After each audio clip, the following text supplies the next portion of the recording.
एक और चीज़ जो मुझे लग रहा है कि अर्थों में इम्पॉर्टेंट है वो है उनका एक्सक्रीटरी सिस्टम। तो एक्सक्रीटरी सिस्टम जो होता है रिमूवल ऑफ वेस्ट प्रोडक्ट को निकालने के लिए जो हाईली कॉइल्ड स्ट्रक्चर होता है, माइक्रोस्कोपिक स्ट्रक्चर होता है जिसको हम नेफ्रिडिया बोलते हैं। ये नेफ्रिडिया शरीर के अगले जो 3 खंडों को छोड़ के सभी खंडों में प्रेजेंट होता है। और ये नेफ्रिडिया जो है स्पेसिमेन अगर हम देखें तो नेफ्रिडिया को उनकी लोकेशन के बेस पे 3 भागों में बांटा गया है ना। तो सबसे पहला होता है सेप्टल नेफ्रिडिया, दूसरा फेरेंजियल नेफ्रिडिया, तीसरा इंटीग्यूमेंट्री नेफ्रिडिया, है ना। तो ये देखिएगा बच्चों, इनको ध्यान रखिएगा आप इस स्ट्रक्चर को कि नेफ्रिडिया की लोकेशन के बेस पे जो सेप्टा में प्रेजेंट है वो है सेप्टल नेफ्रिडिया, है ना। और ये ऊपर में आपको दिख रहा है ये माउथ है, ये बगल कैविटी है, फिर डक्ट ऑफ जो फेरेंस रीजन के पास है उनको फेरेंजियल नेफ्रिडिया बोल रहे हैं, है ना। टफ्ट मतलब गुच्छा है फेरेंजियल नेफ्रिडिया का।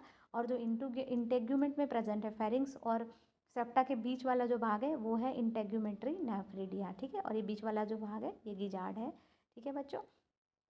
तो सेप्टल नेफ्रिडिया जो है वो 15वें खंड के बाद जो है प्रत्येक इंटरसेगमेंटल सेप्टा के सामने और पीछे की ओर जो है सेप्टल नेफ्रिडिया जो है वो 2-2 सेमी ल्यूनर रो में प्रेजेंट होता है और 20 से 25 नेफ्रिडिया जो है एक एक रो में प्रेजेंट होते हैं, है ना। और ये जो है सेगमेंटेड जो कक्ष में खुलते हैं और 80 से 100 सेप्टल नेफ्रिडिया जो होते हैं, ठीक है बच्चों। तो इसको आप ध्यान से पढ़िएगा। ये वाला डायग्राम जो है वो एक डायग्राम जो है ये तीनों नेफ्रिडिया को डिफ्रेंशिएट करता है, सेप्टल, फेरेंजियल और इंटेग्यूमेंट्री, है ना।